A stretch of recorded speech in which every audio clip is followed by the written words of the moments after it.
मनुष्य का शरीर विषय प्रधान भी है। यदि शास्त्रानुकूल कर्म, संत ज्ञानानुकूल कर्म इस मनुष्य शरीर से नहीं हुआ तो इससे अधिक विषयी दुनिया में कोई नहीं हो सकता।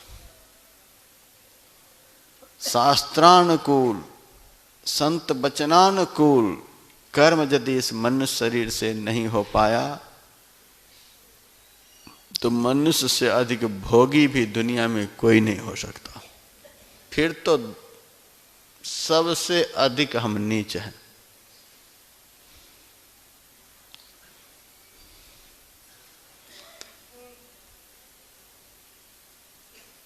और यदि हमारे में वेद शास्त्रानुकूल, संत ज्ञानानुकूल कर्म की प्रधानता है, फिर तो हमारे टक्कर में कोई नहीं है। सारे देव आसमान में आकर नगाड़े बजा बजा कर थक गए, विनती कर कर के थक गए, किसी के सामने भगवान प्रकट नहीं हुए। और जब सब हार कर चले गए, पछता कर चले गए, अपने अपने धाम में पहुंच गए, भगवान सोचते हैं कि ये लोग हमको देख न ले, अपना दर्शन उन देवताओं को कराना नहीं चाहते।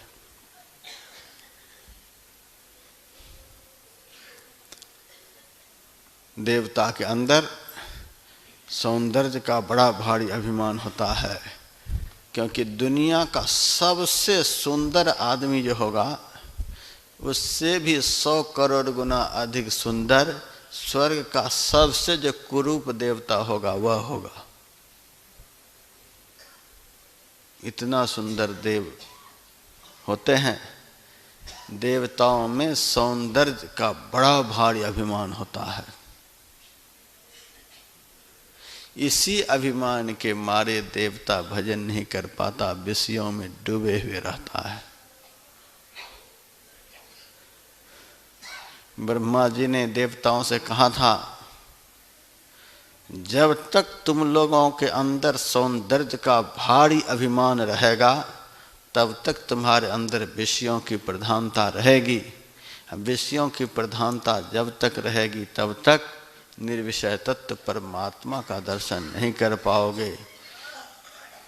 इसीलिए परमात्मी आनंद का उपभोग करना चाहते हो और विकार रूपी राक्षसों के आतंक से अपने को मुक्त कराना चाहते हो तो वानर तनु धरि धरि मही हरिपद से बहु जाए, अपने को कुरूप बना लो। रूप का अभिमान छोड़ो, तब स्वरूप का ज्ञान होगा। रूप का अभिमान छूटेगा तब स्वरूप का ज्ञान होगा। देवताओं को बंदर बनना पड़ा, लेकिन ये बंदर बनना चाहते नहीं। इतना माल खाया हुआ बंदर कैसे बनेगा?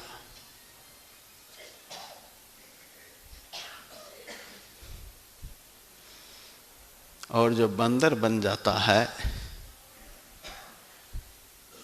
फिर तो तुलसीदास जी महाराज विनय पत्रिका में लिखते हैं, ज्ञान विराग जोग जप तप कर जहि खोजत मुनि ज्ञानी, बानर भालु चपल पशु पामर नाथ तहाँ रति बानी।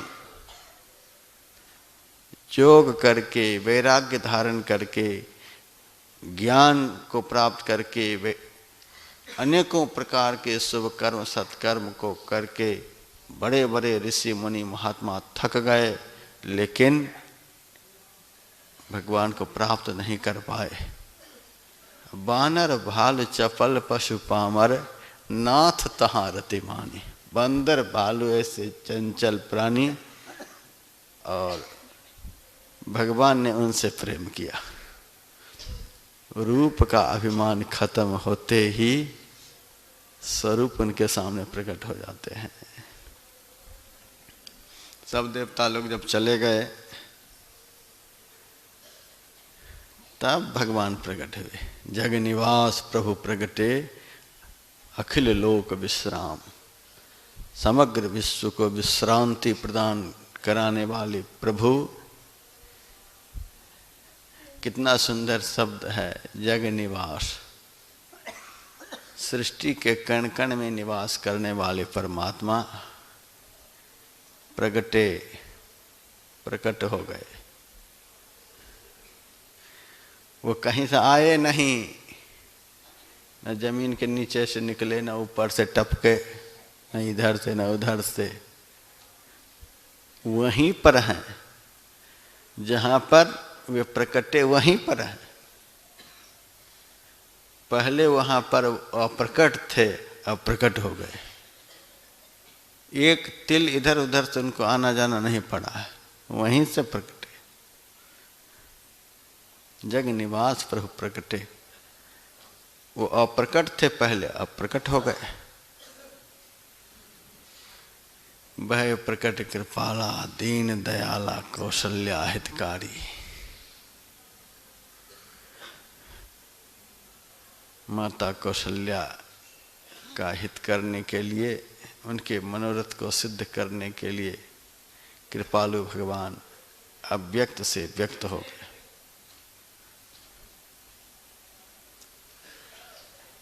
जैसे ही भगवान प्रकट हुए हैं, सगुण साकार रूप धारण करते हैं, वैसे ही कौशल्या भगवान को देखने लगी। कौशल्या भगवान को देख रही है। भगवान कैसे हैं? लोचन अभिरामा। आंख ऐसी है, अंतःकरण शीतल हो जाता है, मन को बड़ा भारी विश्राम मिल जाता है, मन की चंचलता खत्म हो जाती है। देखते हैं सबकी आंखें नाचती रहती हैं, नाचती रहती हैं, क्योंकि दुनिया की सुंदरता में विविधता है। अब भगवान की सुंदरता में विविधता नहीं है, एक रूपता है। भगवान के साकार विग्रह को देखकर मन की चंचलता खत्म हो गई, दृष्टि स्थिर हो गई,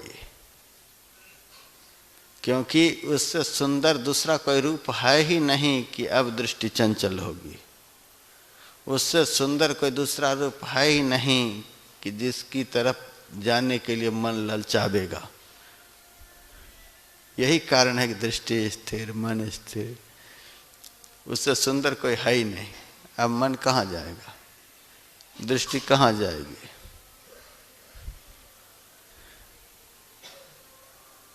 लोचन अभिरामा, तनु घन श्यामा, निज आयुध भुजचारी।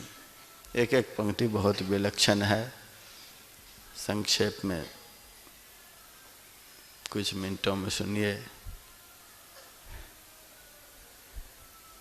शरीर श्याम है, आकाश का वह द्योतक है। तुलसीदास जी महाराज भगवान को घन श्याम कहते हैं, आकाश का द्योतक। श्याम आकाश के समान, जैसे आकाश में बादल छा जाता है उस समय जो आकाश देखने में लगता है, वैसा ही स्वरूप।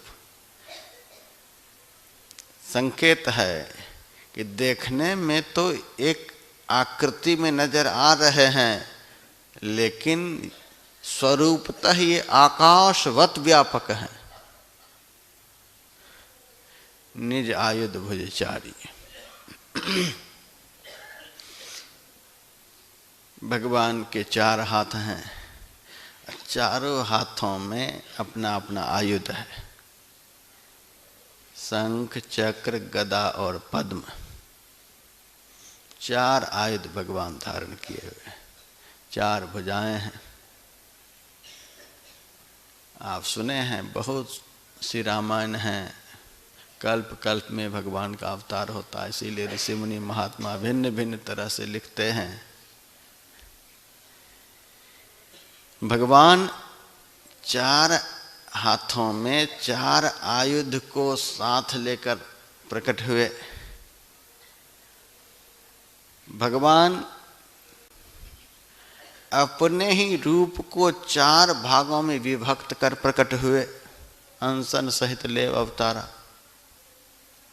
परमात्मा तो एक है, लेकिन 4 रूप में वे प्रकट हुए। वे एक से अनेक बन जाते हैं, अनेक से एक बन जाते हैं, स्वतंत्र हैं, वे प्रभु हैं।